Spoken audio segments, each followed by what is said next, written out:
Yay.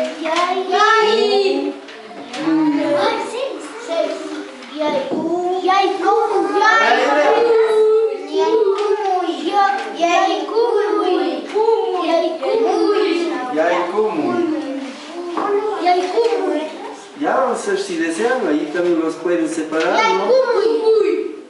La parte, si no así.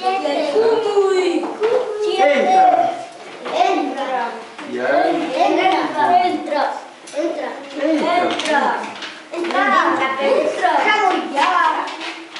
Shamu también quiere decir ven, ¿no? Entra.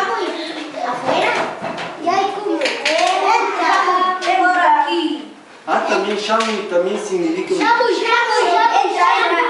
ven, ya estoy 7. Shamu. ¿Por letras quieren? Ya. Ya, para poner ya. Sha. Ahí está la sha. Ahora más. Imi. Más la yi. Shamu. Voy a separar en sílabas. Shamu. Ya. Está bien así. Quiere decir en castellano, ven. Sí es venir, pero no decir venir, ven. Munami dicta la misma. Vaya a ir al baño. Muy bien.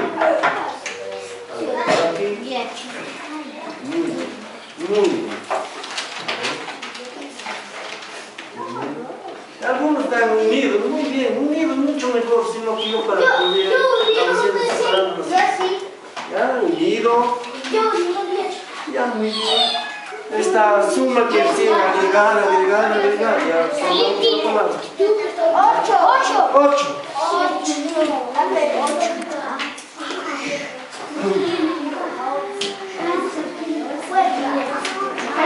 Puerta. Ya, puerta, dice la alumna. La última palabra, ¿ya? ¿Conocen la puerta ustedes? ¿Cuál es puerta? Para decir puerta se dice fungo. A ver, repitan. Fungo. No lo escuché, a ver ustedes. Nada, no lo escuché.